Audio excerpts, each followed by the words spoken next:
ದಿನಾಂಕ 23/10/2025 ರಾತ್ರಿ 11 ಗಂಟೆಯಿಂದ 24/10/2025 ಬೆಳಗಿನ ಜಾವ 5:30 ಅವಧಿನಲ್ಲಿ ಚಾಮರಾಜನಗರ ಪೂರ್ವ ಪೊಲೀಸ್ ಠಾಣಾ ವ್ಯಾಪ್ತಿಯ ಜ್ಯೋತಿಗೌಡನಪುರ ಎಂಬ ಗ್ರಾಮದಲ್ಲಿ ಬುದ್ಧ ವಿಹಾರದಲ್ಲಿದ್ದಂತಹ ಬುದ್ಧ ವಿಗ್ರಹ ಹಾಗೂ ಅಂಬೇಡ್ಕರ್ ಅವರ ವಿಗ್ರಹವನ್ನು ಧ್ವಂಸಗೊಳಿಸಿರ್ತಕ್ಕಂಥದ್ದು ಹಾಗೂ ಅಂಬೇಡ್ಕರ್ ಅವರ ಒಂದು ಫ್ಲೆಕ್ಸ್ ಅನ್ನ ವಿರೂಪಗೊಳಿಸಿರ್ತಕ್ಕಂಥದ್ದು ಹಾಗೂ 2 ಕಬ್ಬಿಣದ ಬೋರ್ಡ್ಗಳಲ್ಲಿದ್ದಂತಹ ಅಂಬೇಡ್ಕರ್ ಭಾವಚಿತ್ರವನ್ನ ವಿರೂಪಗೊಳಿಸಿದಂತಹ ಘಟನೆ ನಡೆದಿರೋದ್ರ ಬಗ್ಗೆ ಮಾಹಿತಿ ಬಂದಿತ್ತು. ನಂತರ ಆ ಗ್ರಾಮದ ಒಬ್ಬ ಮುಖಂಡರಾಗಿರ್ತಕ್ಕಂಥ ಶ್ರೀ ರಾಘವೇಂದ್ರ ಪ್ರಸನ್ನ ಅಂತಕ್ಕಂಥವರು ದೂರನ್ನ ನೀಡಿದ ಆಧಾರದ ಮೇಲೆ ಚಾಮರಾಜನಗರ ಪೂರ್ವ ಪೊಲೀಸ್ ಠಾಣಾ ವ್ಯಾಪ್ತಿನಲ್ಲಿ ನಾವು ಪ್ರಕರಣವನ್ನ ದಾಖಲಿಸಿಕೊಂಡು ತನಿಖೆಯನ್ನ ಕೈಗೊಂಡ್ವಿ. ಇದು ಅಂಬೇಡ್ಕರ್ ಹಾಗೂ ಬುದ್ಧ ಅವರಿಗೆ ಮಾಡಿರ್ತಕ್ಕಂತಹ ಅವಮಾನದಂತಹ ಒಂದು ಗಂಭೀರ ಪ್ರಕರಣ ಆಗಿದ್ರಿಂದ ತಕ್ಷಣಕ್ಕೆ ನಮ್ಮ ಜಿಲ್ಲಾ ವ್ಯಾಪ್ತಿನಲ್ಲಿರ್ತಕ್ಕಂತಹ ದಕ್ಷ ಪೊಲೀಸ್ ಅಧಿಕಾರಿಗಳನ್ನು ಒಳಗೊಂಡಂತಹ 7 ತಂಡಗಳನ್ನ ನಾವು ರಚನೆ ಮಾಡಿ ತನಿಖೆಯನ್ನ ಮುಂದುವರೆಸಿದ್ವಿ. ಈ ತಂಡದವರು ಒಟ್ಟು ಜ್ಯೋತಿಗೌಡನಪುರ ಹಾಗೂ ಸುತ್ತಮುತ್ತಲ ಗ್ರಾಮ ಹಾಗೂ ಚಾಮರಾಜನಗರ ಜಿಲ್ಲೆಯ ಇತರ ಸ್ಥಳಗಳಲ್ಲಿ ಬರ್ತಕ್ಕಂಥ 86 ಸಿಸಿ ಕ್ಯಾಮೆರಾಗಳನ್ನ ಪರಿಶೀಲನೆಯನ್ನ ನಡೆಸಿದ್ದಾರೆ.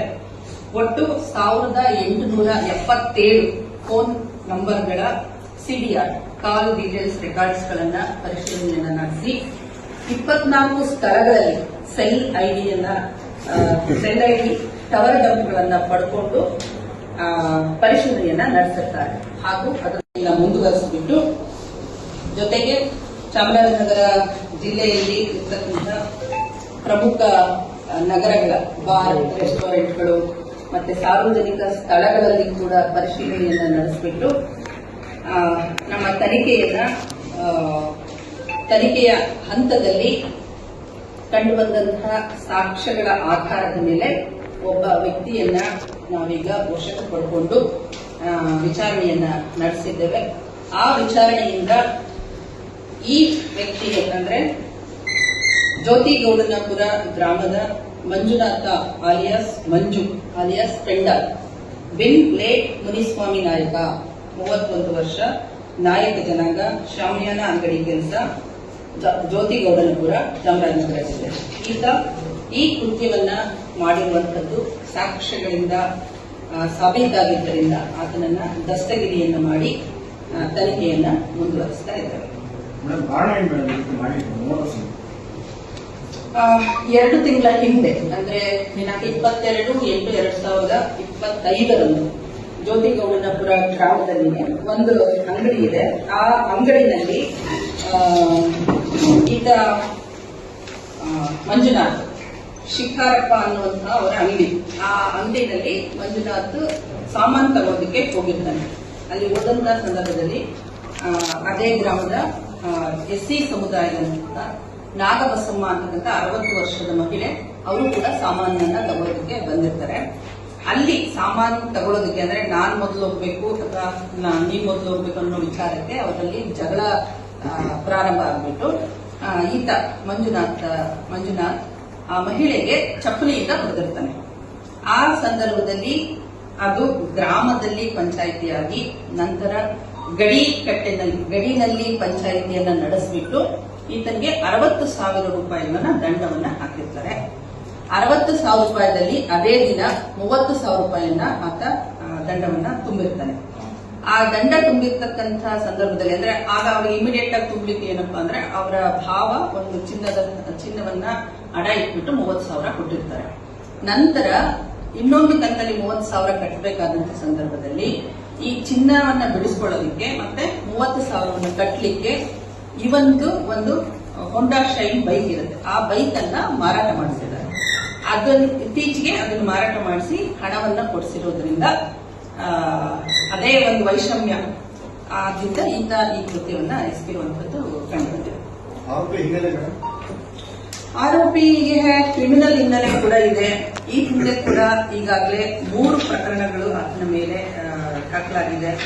ಅದರಲ್ಲಿ ನಮ್ಮ ಚಾಮರಾಜನಗರ ಪಟ್ಟಣ ಪೊಲೀಸ್ ಠಾಣೆಯಲ್ಲಿ 21/10/2024 ಒಂದು ಪ್ರಕರಣ ದಾಖಲಾಗಿದೆ. ಅಲ್ಲಿ ಕೂಡ ಬ್ಯಾರಿಕೇಡ್ ಅನ್ನ ಹೊಡೆದ್ಬಿಟ್ಟು ಮುಂದೆ ಹೋಗಿ ಅದರ ಬಗ್ಗೆ ಕೇಳಿದಾಗ ಪೊಲೀಸ್ನವರ ಜೊತೆಗೆ ಜಗಳ ಮಾಡಿಕೊಂಡು ಪ್ರಕರಣ ದಾಖಲಾಗಿರ್ತಕ್ಕಂಥದ್ದು.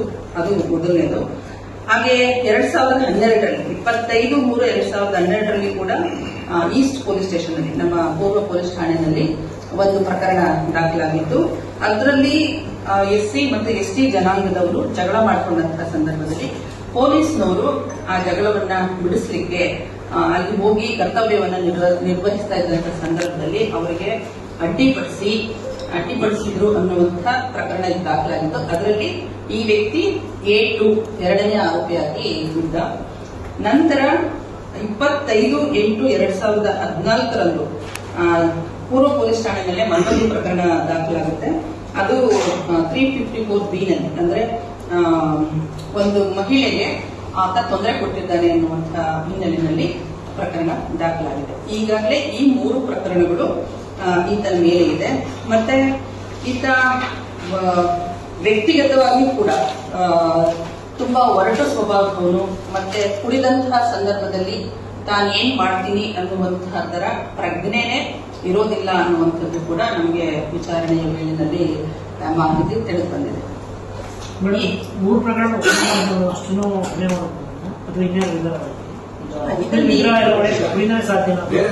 ಯಾವ ಪ್ರಕರಣ?